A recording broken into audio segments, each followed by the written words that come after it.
to study the Big Bang Theory with TTR. So first, what is the Big Bang Theory? The Big Bang Theory is the prevailing cosmological model explaining that the universe began approximately 13.8 billion years ago from an extremely hot, dense, singular point. It proposes that space, time, and matter expanded rapidly from this point, cooling over billions of years to form stars and galaxies, and it continues to expand until today.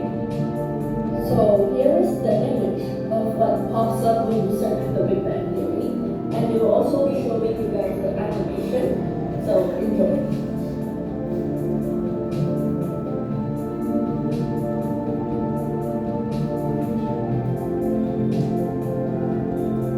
So after watching that animation, you may be wondering, is there any evidence for the Big Bang Theory? Well, we have two evidences. First is Hubble's law.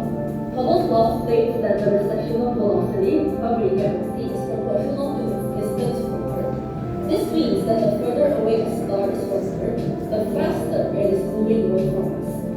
Hubble's law provides key evidence for the model that states that the universe is expanding. Almost all light from distant galaxies is redshifted, showing that the galaxies are moving away from Earth. This suggests that the fabric of space and time is expanding, and any point in the universe is moving away from any other point. Now, our second form of evidence is the cosmic microwave background radiation. So cosmic microwave background, or also known as CMB, is leftover radiation from the Big Bang, or the time when the universe began. As the theory goes, when the universe was born, it underwent rapid inflation, expansion, and cooling. The CMB basically represents the heat left over from the Big Bang. Any atoms present at that time were quickly broken apart into smaller particles, such as photons and electrons.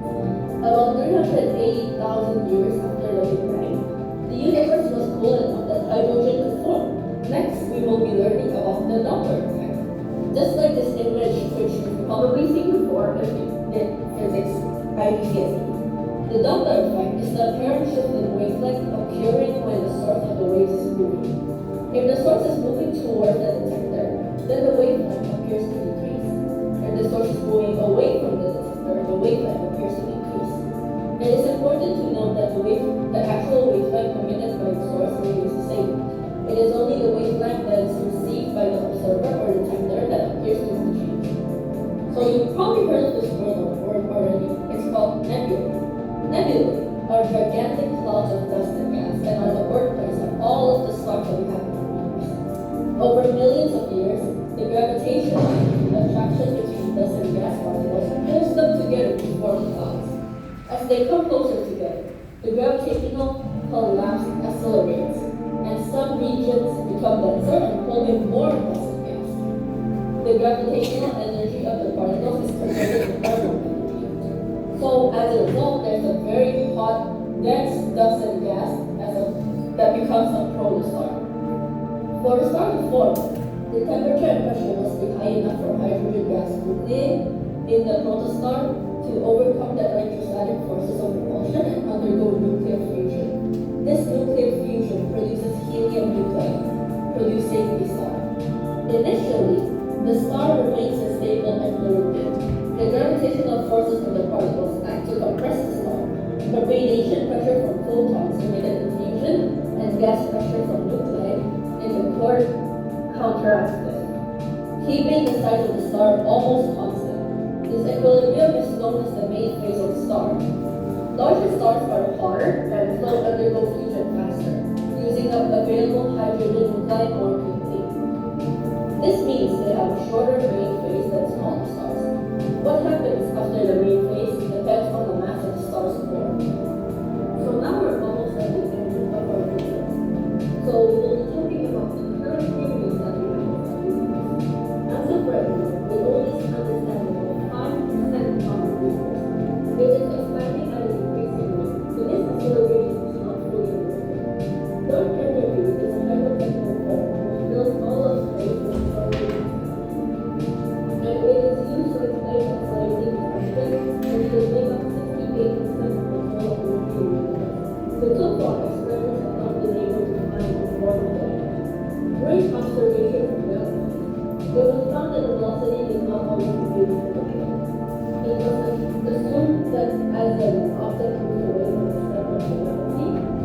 possibly will be case due to lower gravity. This is what happens in smaller mass systems like solar or the moon. However, some observations suggested that the mass is not concentrated in the center of the galaxy, but instead it is spread out. All of the observable mass in the galaxy is concentrated in the center. So there must be another type of matter we can't see, which is called dark matter. It should make up 24% of the matter.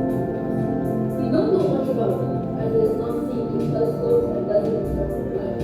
But several particles have been suggested, such as deuterons and axions.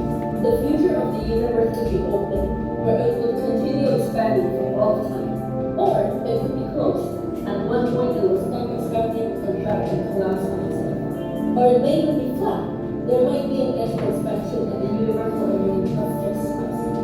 The outcome that takes place depends on the density of the universe. But what will happen in our universe is not currently known. Now we are going to begin our video on Big Bang Theory with 2D animation. We hope you guys enjoyed, and we also hope that you are able to retain this information until next time.